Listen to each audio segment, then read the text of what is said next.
Good evening everyone. आज हम पढ़ने जा रहे हैं संज्ञा प्रकरण कंटिन्यूड। इंडियन आयुर्वेदिक डॉक्टर्स की संस्कृत की बीएमएस फर्स्ट ईयर की क्लास में आपका स्वागत है। मैं हूं डॉक्टर कक्षा सोनी, बीएएमएस संस्कृत। कल हमने पढ़ा था संज्ञा प्रकरण को दो सूत्रों तक। कौन कौन से दो सूत्र थे? एक इत संज्ञा का था, वैसे सूत्र दो थे इसके। एक लोग, टोटल 4 सूत्र थे और 2 संज्ञाएं। ठीक है।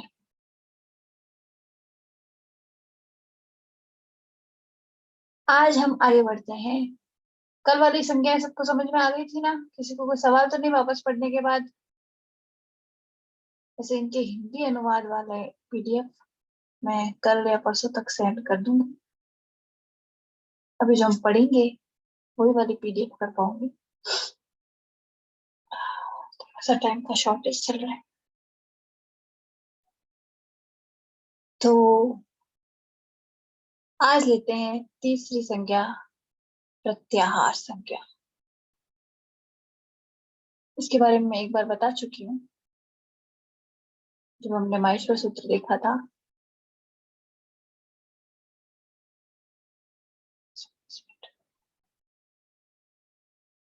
कि ये होती है वो संज्ञा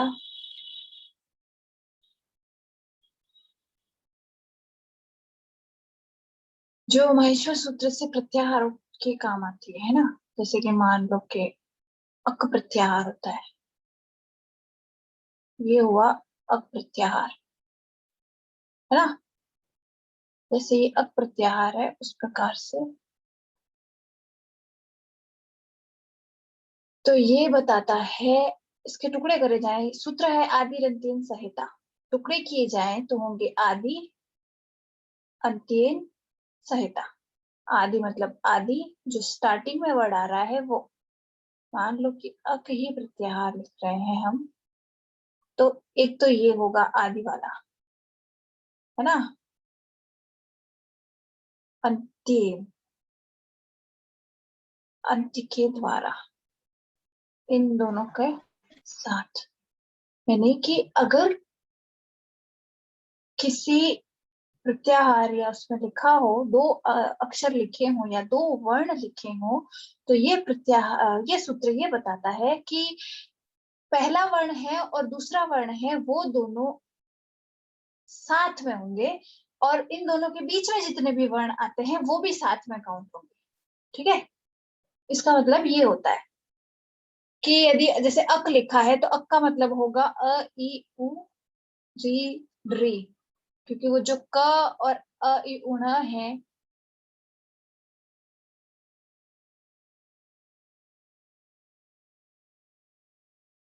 आवाज स्लो, अब ठीक आ रही है आवाज? हाँ। तो ये जैसे अ ई उण और री री क, है ना। अभी इसमें क्या है कि आदि वर्ण है अ और अंत्य वर्ण है क। तो अक प्रत्याहार के अंदर आदि, अंत्य और इन दोनों के बीच में आने वाले सभी वर्णों का समावेश होता है। ठीक है। तो आदि अंत्यन संहिता का अर्थ ये हुआ कि आदि वर्ण, अंत्य वर्ण और इनके बीच में आने वाले सभी वर्ण जिसके अंदर समाविष्ट हो जाए वो। तो इसको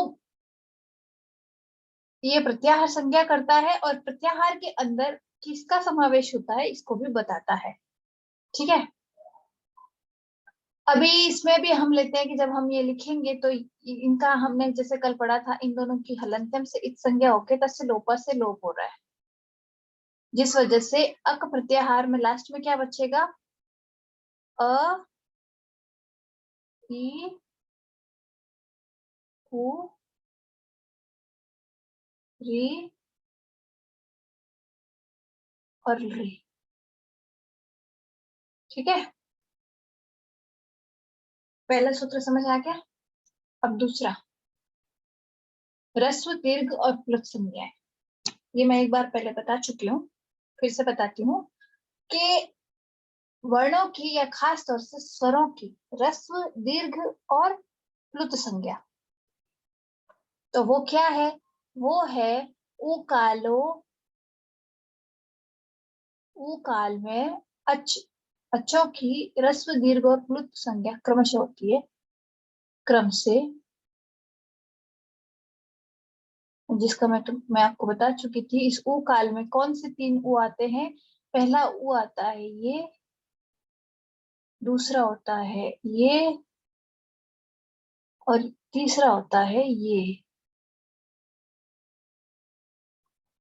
ठीक है, तो इन 3 ऊ की ह्रस्व, दीर्घ और प्लुत संज्ञा करिए, यानी कि ये होगा ह्रस्व ऊ, ये होगा दीर्घ ऊ, और ये होगा प्लुत ऊ, है ना।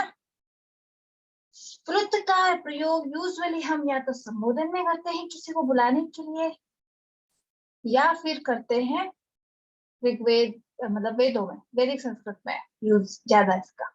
इसलिए हमारा प्लुत इतना काम नहीं आता, पर ह्रस्व और दीर्घ तो खूब काम आता है।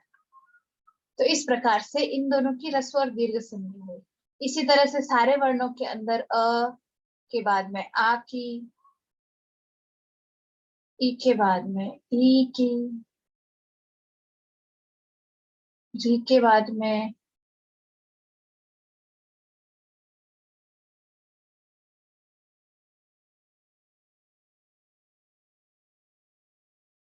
जी की।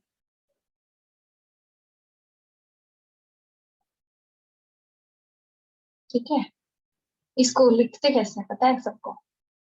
अगर ह्रस्व री है तो ये लिखा जाएगा, और अगर दीर्घ है तो ये लिखा जाएगा। ठीक है, और री की, और ये दीर्घ हुआ। तो ये इनकी ह्रस्व, दीर्घ और प्लुत संज्ञा। आगे बढ़ते हैं। उदात्त संज्ञा, उच्चई उदात्त।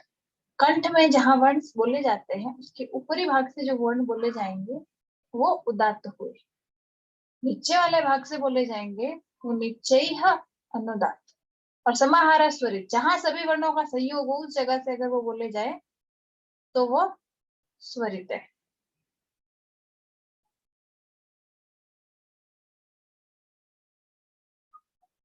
ये वर्णों के ही प्रकार हो गए।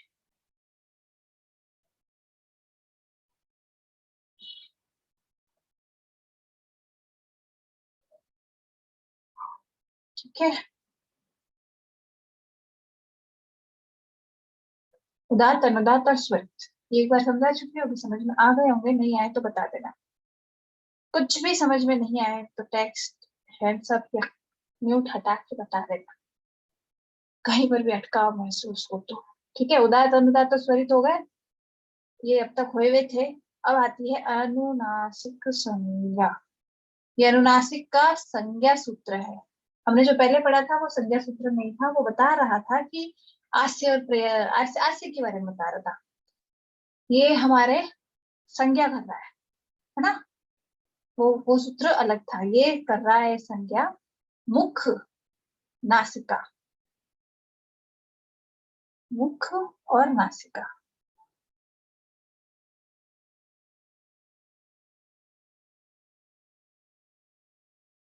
वचनों, इन दोनों से मिलकर जो बोला जाए, या जो वचन निकले, या जो वर्ण निकले, वो अनुनासिक है। और अनुनासिक वर्ण हमने क्या क्या पढ़े थे जब हमने आज से पढ़े थे तब? न, म, न, न और अनुस्वार। तो ये सारों की अनुनासिक संज्ञा होती है। क्यों? क्योंकि ये नाक और मुंह दोनों से साथ में बोले जाते हैं। ठीक है, क्योंकि इनके आस्य में नाक, नासिका का भी समावेश होता है। फिर आती है सवर्ण संज्ञा। सवर्ण संज्ञा काफी सारे सूत्रों में यूज होती है।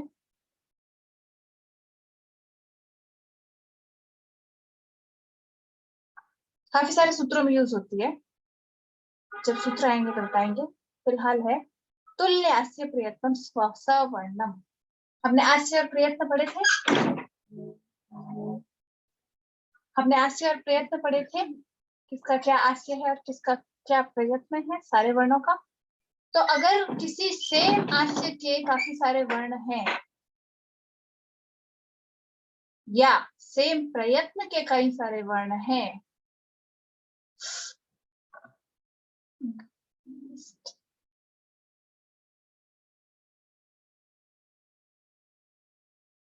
प्रयत्न के सेम वर्ण है तो उनकी सवर्ण संज्ञा होगी। अब इनके अनुसार सवर्ण क्या हुए, इनके अनुसार सवर्ण हुए, जैसे अकुह विसर्जन या अ क वर्ग यानी कु, ठीक है, ह और विसर्ग, ये सारे सवर्ण हुए हुए। प्रयत्न के हिसाब से ये श, श, स और ह, ये प्रयत्न के हिसाब से सवर्ण हो गए। इनके अलावा भी खूब स्पष्ट वगैरह के हिसाब से खूब सारे सवर्णी हो जाते हैं, ठीक है। तो ये सवर्ण संज्ञा करता है किन की, उन वर्णों की जिनका आस्य या प्रयत्न समान हो, ठीक है। अब आगे बढ़ते हैं संयोग संज्ञा।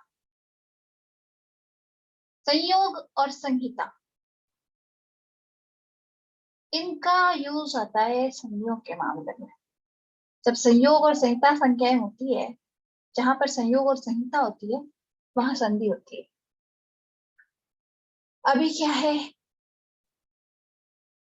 हल हलो अनंतरा संयोग, ये संयोग संज्ञा का सूत्र है। इसका टुकड़े करें तो हलह, हलों के बाद में अनंतरा, अन अंतर, अन अंतर यानी बिना अंतर के, है ना, यानी बिना अंतर के,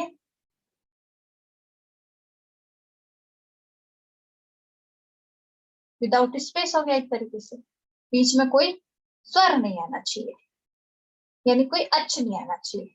मान लो पहले स लिखा है और पीछे आ गया च, है ना, कौन सा सब है, हलंत है, इसका मतलब इसमें कोई भी स्वर नहीं है, स्वर का कोई समावेश नहीं है, ठीक है। इस वजह से तो ये जो स्थिति बनती है इसको हम बोलते हैं संयोग संज्ञा। जहां संयोग संज्ञा होगी वहां क्या होगा, वहां हल संधि होगी, ठीक है। यानी कि व्यंजन संधि वही होती है जहां संयोग संज्ञा होती है, क्योंकि दो व्यंजन या दो हल बिना अंतर के एक दूसरे के नजदीक आ जाते हैं। वहीं पर सन्निकर्ष, हलों के पर, हलों के अलावा जो है वो है क्या, अच। जब दो अचों का सन्निकर्ष होगा तो क्या होगी, संहिता संज्ञा, और संहिता संज्ञा जब होगी तो क्या होगा, तब होगी अच संज्ञा, ठीक है। ये दोनों संज्ञा, ये संज्ञा कराती है, फिलहाल यहाँ इनकी संज्ञा हो रही है। तो संहिता संज्ञा दो अचों को सन्निकर्ष में पास ले जाती है। मान लो अ, पीछे अ आओ या ई आओ या उ आओ या रील री, कुछ भी हो, फिर इनकी संज्ञा होती है। मान लो ये आगे की तरफ अ ई उ हो, पीछे सिर्फ अ आए, तरह तरह की संज्ञा इन सबकी कैसे होगी वो हम संधि चक्र में पढ़ेंगे जल्दी। तो ये हो गए संयोग संज्ञा और संहिता संज्ञा। किसी का इनके बारे में कोई सवाल? ओके, आगे बढ़ती हूँ मैं। नेक्स्ट है पद संज्ञा, ठीक है, ये हुई हमारी पद संज्ञा। अभी पद संज्ञा में क्या हो रहा है, पद संज्ञा होगी सुप्तिंगंतम पदम, ये इसका सूत्र है, सुप्तिंगंतम पदम। तिंग न पूरा है, पूरा है हो, इसलिए सुप्तिंगंतम पदम। अभी ये क्या है, सुप, टुकड़े करें तो पहले आता है सु, दूसरा आता है तिंग, अंतम पदम, यानी जो सुप या तिंग से अंत हो उसकी पद संज्ञा होगी। यानी किसी भी वर्णों के समूह या शब्द को पद की संज्ञा देने के लिए सुप या तिंग से अंत होना जरूरी है। ठीक है, अब सुप और तिंग से कैसे अंत होंगे? ये सुप और तिंग से अंत होंगे अगर कोई भी धातु रूप है, धातु रूप में उसको धातु बोलेंगे। जो भुवादी धातुएं हैं जिनको क्रिया भी बोलते हैं, इनके पीछे या तो लगता है तिंग प्रत्यय।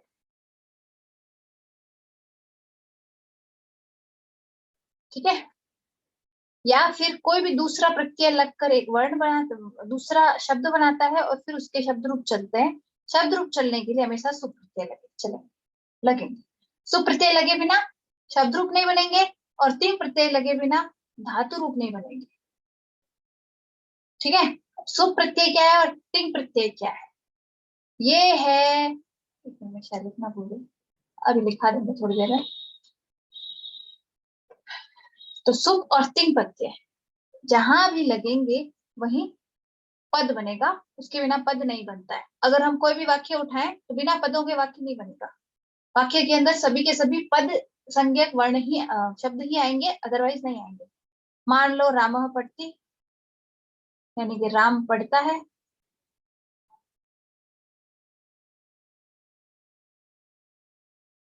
अब यहाँ पे ये सुबंध है,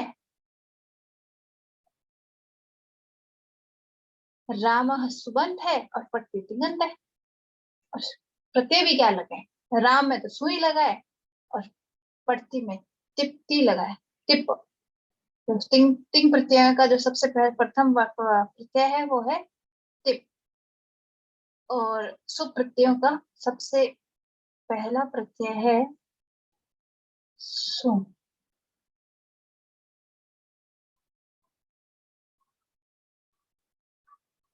ठीक है, ये होते हैं टोटल 21।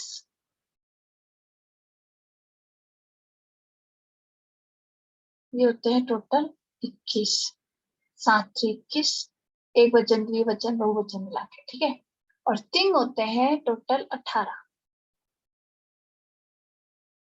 9 परस्मय पद के, 9 आत्मनेय पद के। ठीक है, ये मैं लिखवा दूंगी। तो ये हो गए सुप और तिंग प्रत्यय।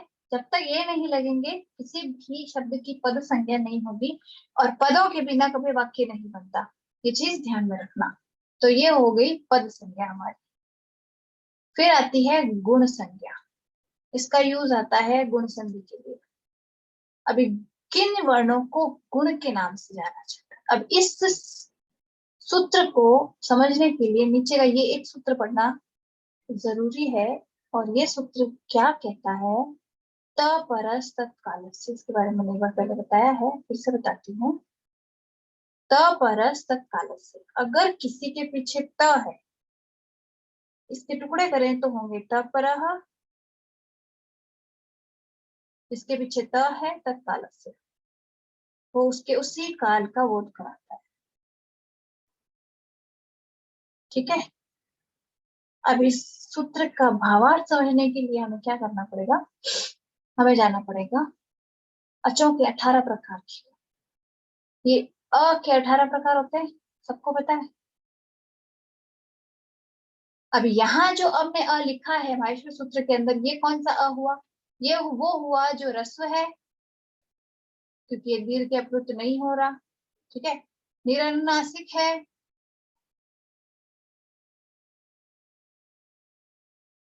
और हम इसको उदात्त लेके चलते हैं।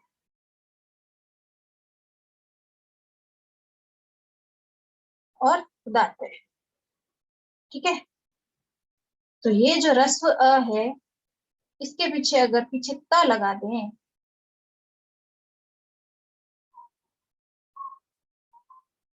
तो ये इसके उसी काल, यानी कि सिर्फ इसके उसी रूप जो रस्व निरनुनासिक और उदात्त है, उसी का बोध कराएगा। ठीक है, अब चूंकि हम उदात्त समाहार क्या स्वरित, उदात्त, अनुदात्त और स्वरित इन तीनों के निशान नहीं लगाते, इसलिए हम इन चीजों को नहीं मानते, लेकिन ये ह्रस्व और निरनुनासिक है और हम इस ह्रस्व की यही संज्ञा करेंगे, तो इसके पीछे त आता है तब। अदरवाइज क्या होता है, अभी अभी हम देखें कि सिर्फ अचों के अंदर सारे स्वर आ जाते हैं। अगर अचों में सारे स्वर आते हैं तो फिर जो दीर्घ और प्लुत है उनका भी इससे बोध होना चाहिए। तो इस वजह से अगर इनको ऐसे उठाया जाए तो इनमें दीर्घ और प्लुत का भी बोध होता है, ठीक है। लेकिन अगर इनके पीछे त लगा दिया जाए तो इनसे खाली उनके उस ताल का बोध होगा, ह्रस्व, निरनुनासिक अ, अगर अत है, ठीक है। तो त परस्त तालस्य से जिसके पीछे त लगेगा उसके सिर्फ उसी का बोध होगा, ठीक है। अभी यहाँ लगा है अदेंग गुणा में, इसके टुकड़े करेंगे अदेंग गुण के, तो अत एंग गुण, ठीक है।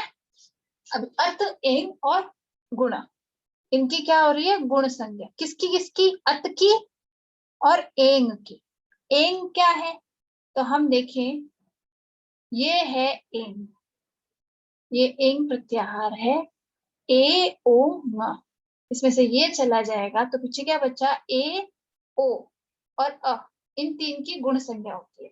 यानी अगर कभी भी गुण आदेश हो तो जो आगे वाला वर्ण है उसके अकॉर्डिंग अ, ए या ओ आएगा, क्योंकि गुण क्या है, ये जो सूत्र है ये इन तीन की गुण संज्ञा करता है, यानी ये तीन गुण में काउंट हो जाते हैं, ठीक है। ये सूत्र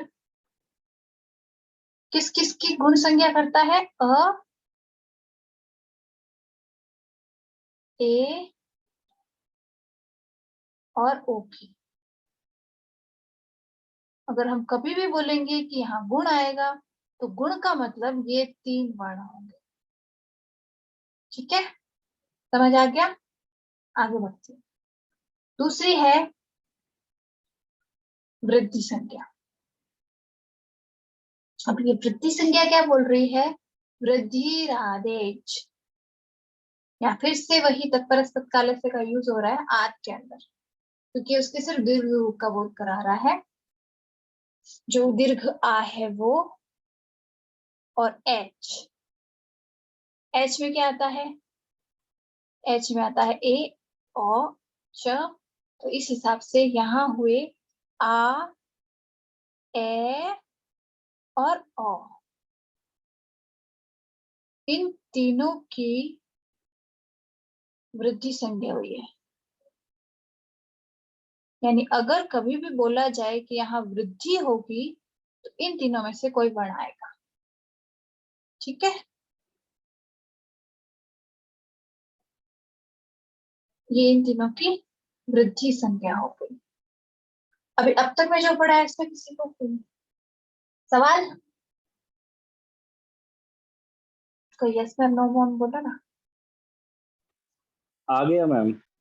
ओके, तो अभी हम करते हैं आगे का एक काम। हमारे जो सुप्रतिक प्रत्यय है वो, मैं एक काम करती हूँ, वैसे भी ये मीटिंग बीच में गड़बड़ होती है, मैं अभी के लिए एक बार मीटिंग क्लोज कर रही हूँ, वापस ओपन करके मैं सुप्रतिक प्रत्यय पढ़ाती हूँ। सब ज्वाइन कर लेना 10 मिनट में, ठीक है, समझ आ गया, क्योंकि ये 45 मिनट ज्यादा। हाँ,